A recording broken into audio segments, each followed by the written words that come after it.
Gemini and Google's Culture was published on Monday, February 26, 2024.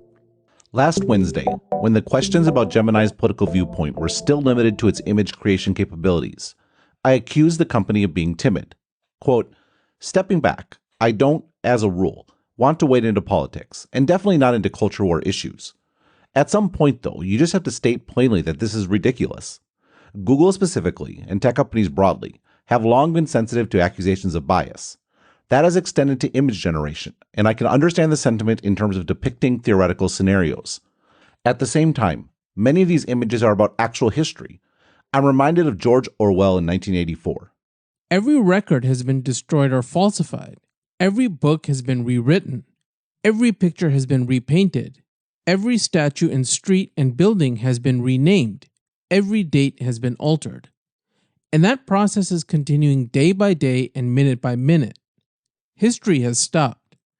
Nothing exists except an endless present in which the party is always right. I know, of course, that the past is falsified, but it would never be possible for me to prove it, even when I did the falsification myself.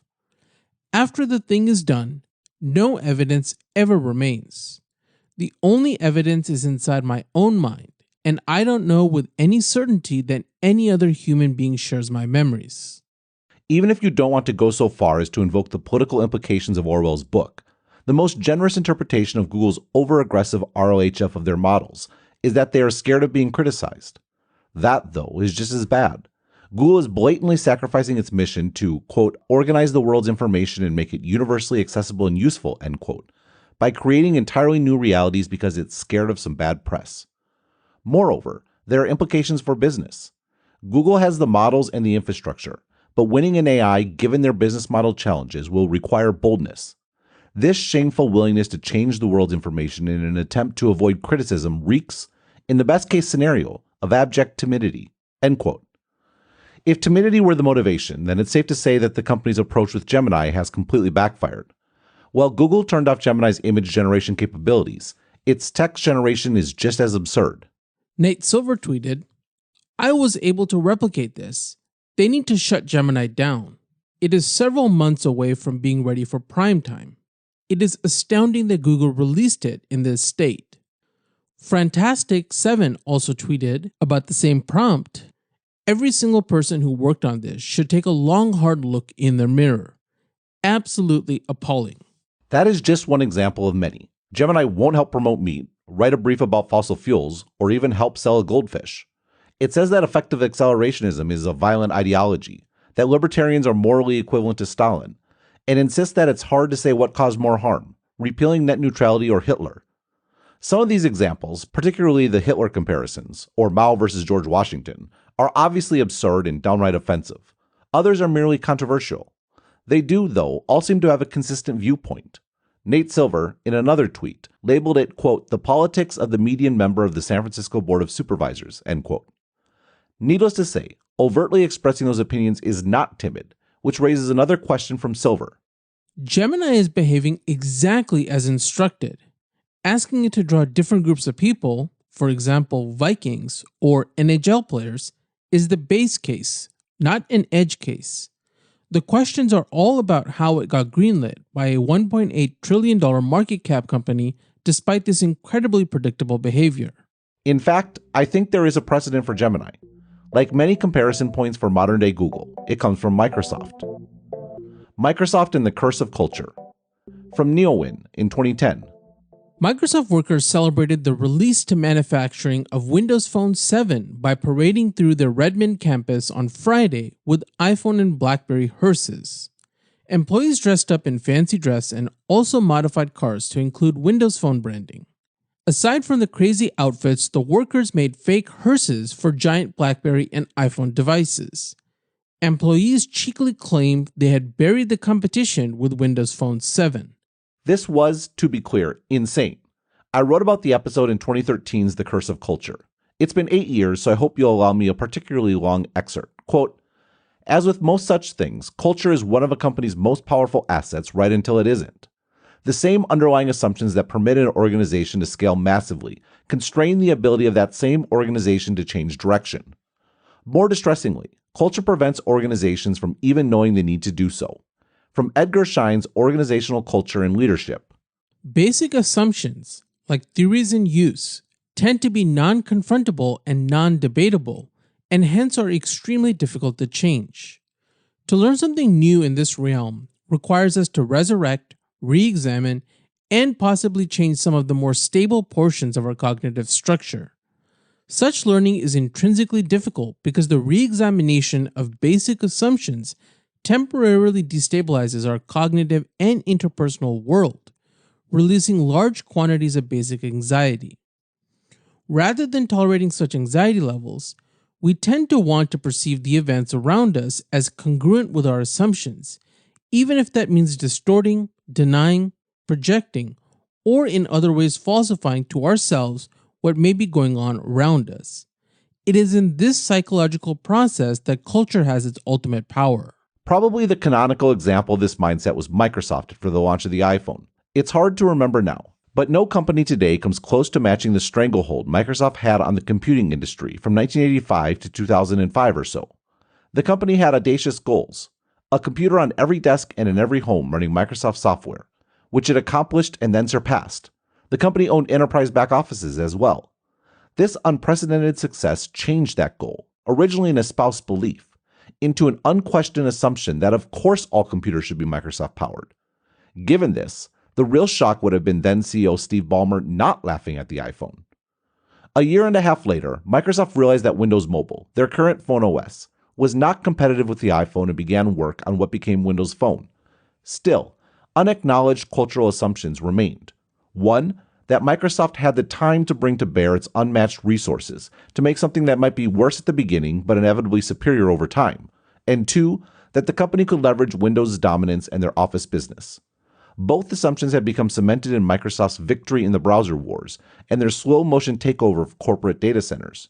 In truth, though, Microsoft's mobile efforts were already doomed, and nearly everyone realized it before Windows Phone even launched with the funeral for the iPhone.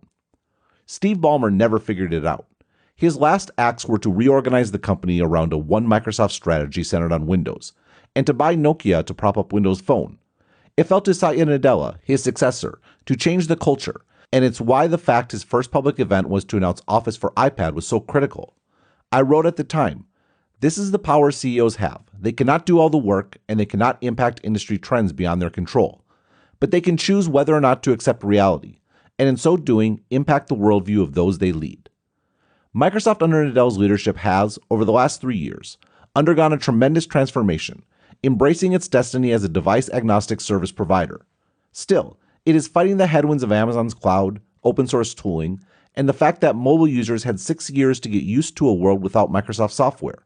How much stronger might the company have been had it faced reality in 2007, but the culture made that impossible.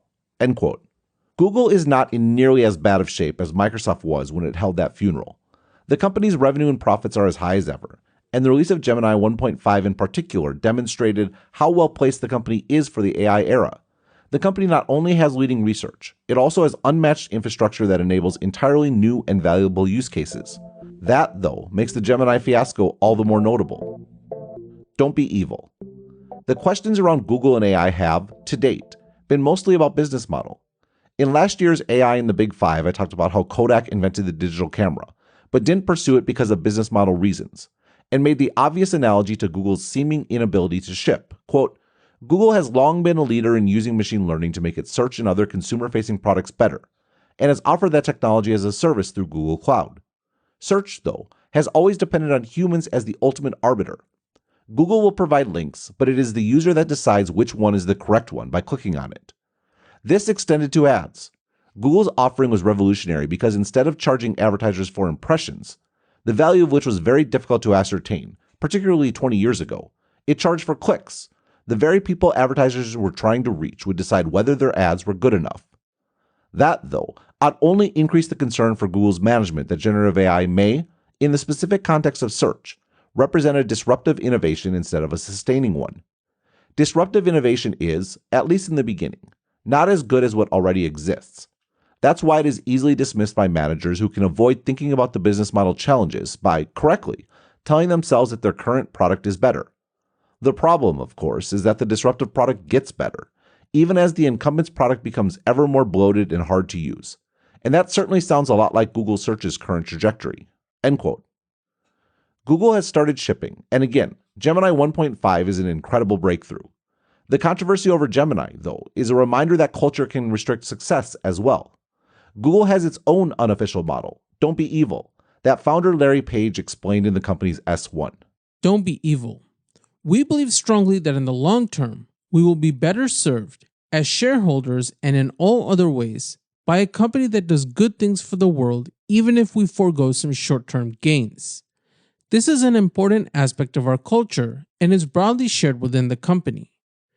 Google users trust our systems to help them with important decisions, medical, financial, and many others. Our search results are the best we know how to produce. They are unbiased and objective, and we do not accept payment for them or for inclusion or more frequent updating.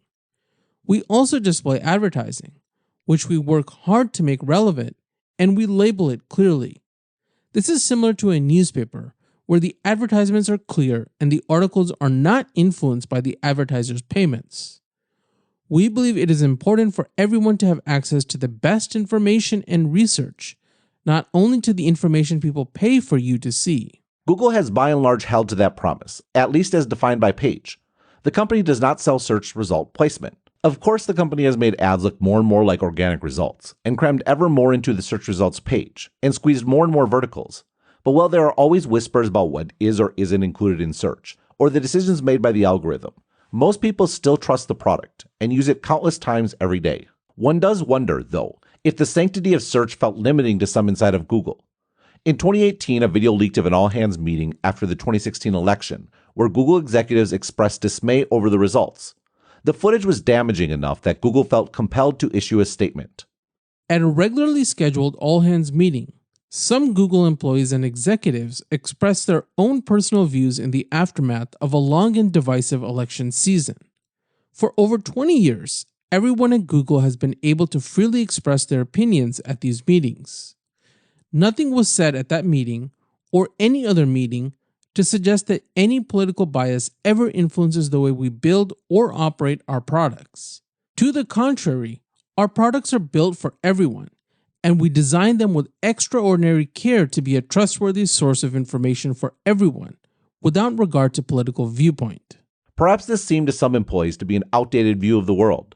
I'm reminded of that quote from Angela Y. Davis, quote, "In a racist society, it is not enough to be non-racist. We must be anti-racist," end quote. In this view, calls for colorblindness in terms of opportunity are insufficient. The only acceptable outcome is one in which outcomes are equal as well. The equivalent in the case of Google would be that it is not enough to not be evil.